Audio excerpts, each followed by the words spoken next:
Qué bueno es estar en la casa de Dios. Voltea con alguien, dile qué bueno que estás aquí, qué bueno que viniste hoy. Me da gusto verte el día de hoy. La semana pasada el pastor, voy a decirle con mucho respeto a Turi, el pastor Turi nos hablaba un poquito acerca, compartió algunos versículos del capítulo 28. Y sabe, ahorita que escuchaba la canción de Cristo yo te amo y la meditaba un poco, yo decía, Señor, gracias porque a través de hombres como Pablo, a través de hombres como Pedro, a través de muchos hombres, hermano, que la Biblia nos habla, es que usted y yo estamos aquí, por la gracia de Dios. Porque a esos hombres no les importó los obstáculos que tuvieron enfrente de ellos, no les importó las circunstancias que padecieron. Muchos de ellos fueron mártires, si no es que la mayoría, y por la gracia de Dios y gracias a ellos es que usted y yo conocemos el Evangelio del Señor. Porque cuántas veces, hermano, no miramos una necesidad en la calle, cuántas veces no miramos personas que tienen necesidad y las juzgamos muchas veces. Y sabes, se me venía a la mente cuando yo meditaba esta porción y recuerdo mal, si no mal recuerdo, perdón, una ocasión el pastor Turi nos comentaba a mí y a mi esposa cuando cursamos el centro de descubrimiento que ellos, la iglesia de Conexión, abrieron las puertas a los que tuvieron perdón, a los ucranianos, sin ninguna necesidad, hermano, sin esperar nada a cambio. Vean la forma que actuó el pastor de abrirle la puerta a alguien que estaba necesitado humanamente, y yo sé que es el Espíritu Santo que mora en él quien dio esa sabiduría y decir, ¿sabes qué? Si yo tengo a Cristo, yo debo de ser humanitario. Pero a veces miramos la necesidad en la calle, a veces miramos una persona mal vestida, una persona sucia, y ¿sabe lo que hacemos? Le volteamos la cara. Y aquí es una enseñanza bien tremenda que Dios hablaba en mi vida. Cómo estas personas, sin conocer, sabiendo que eran presos, que iban a la ciudad de Roma, dice que prácticamente les hicieron una fogata a ellos. Y ellos se sintieron en confianza, tanto así que Pablo dice que Pablo fue y buscó madera para poder echarle más leña al fuego. Versículo 3 dice, entonces, habiendo recogido Pablo algunas ramas secas, las echó al fuego, y una víbora, huyendo del calor, se le prendió la mano. Cuando los naturales vieron la víbora colgando de su mano, decían unos a otros, ciertamente este hombre es un homicida, a quien escapó del mar de la justicia y no deja vivir. Pero él, sacudiendo la víbora en el fuego, ningún daño padeció. Y alguien que tenga su Biblia, quiero que si por favor me busca Marcos capítulo 16, verso 18. Marcos capítulo 16, verso 18. Dice que estos hombres, los naturales, cuando Pablo, hermano, echaba leña en el fuego, una víbora saltó y se le prendió de la mano. Y algo que no recuerdo que el pastor Turi nos decía la semana pasada, cómo estos hombres se contradecían, ¿verdad? Primero decían, este hombre de plano está salado, porque viene huyendo y prácticamente casi pierde la vida, y aún aquí todavía una víbora le pica. Y después de que Pablo ven que no le sucede nada, dice, este hombre es un Dios. Pero ¿por qué usted cree que no le sucedió nada a Pablo? El Señor había dado promesa a todos los apóstoles. Dice, tomarán serpientes, hollarán sobre serpientes y nada les acontecerá, porque habían sido preparados, porque el Espíritu Santo estaba en ellos y habían sido preparados para el ministerio. Y usted me dirá, pero Pablo no estuvo con Cristo, pero Pablo tuvo una revelación de Jesucristo. Para mí, honestamente, el mejor de los apóstoles, que todos son apóstoles de Jesucristo, pero para mí es alguien ejemplar, Pablo. Era un hombre preparado, y dice la palabra del Señor que aquellos hombres se admiraban y decían, wow, esperaban el momento en que Pablo cayera. Este hombre, si no se muere allá, se muere por el piquete de la víbora. Pero vean el poder de Dios. Y sabe una cosa, yo cuando meditaba esto decía, hoy en día, desafortunadamente, y respeto mucho el punto de vista de las personas, pero hay gente que todavía cree que si usted toca una víbora, nada le pasará. Pero cuántas veces corremos, hermanos, estamos enfermos y corremos a lugares equivocados, sin primeramente orar. Tenemos un ejemplo aquí en Pablo, hermano, y yo me iba versículos atrás donde siempre Pablo lo que hacía era se postraba de rodillas y empezaba a orar. Después iba e imponía las manos por la persona y la persona sanaba. ¿Por qué? Porque Pablo, vuelvo a repetir, ya estaba capacitado, ya había sido preparado, había sido lleno del Espíritu Santo. Cuando nosotros somos llenos del Espíritu Santo, hermano, usted y yo tenemos que tener la convicción de que la persona puede sanar. La Biblia, ¿qué nos dice? La Biblia, cuando una persona está enferma, dice, vayan los ancianos de la iglesia y que oren por usted. Y desafortunadamente a veces nos gana la incredulidad. Y decimos, no, pues ¿qué me va a pasar si ora el pastor por mí o mi hermano o el líder? No, hermano, tenga fe en el Señor. Dios ha capacitado al pastor, Dios ha capacitado el liderazgo de este lugar y el Espíritu Santo está en ustedes, en cada uno de ustedes, para que ellos puedan ser sanados. Si usted, hermano, no tiene fe en el Señor, si usted no cree, entonces vaya al médico. Y no es malo, porque yo lo he hecho. Se ha orado por mí muchas veces que estoy enfermo y a lo mejor no veo lo que yo quiero ver, pero voy al médico y soy sanado. El médico me da la medicina que me tengo que tomar y mi cuerpo se restablece. ¿Ven? En Italia, Pablo llega a Italia donde había mucha idolatría. ¿Sí? Solamente para que usted sepa quiénes eran estos personajes.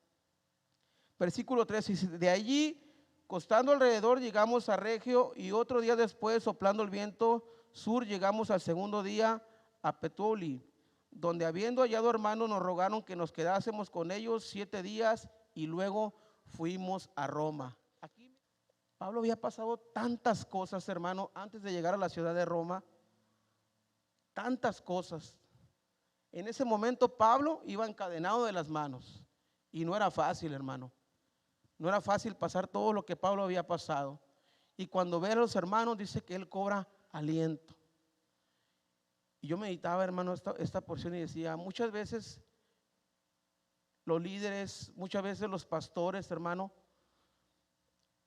nos sentimos de una manera quizá cansados, quizá frustrados y necesitamos una llamadita por teléfono, un mensaje, porque es una manera en que nosotros cobramos aliento. Cuando una persona se preocupa por nosotros.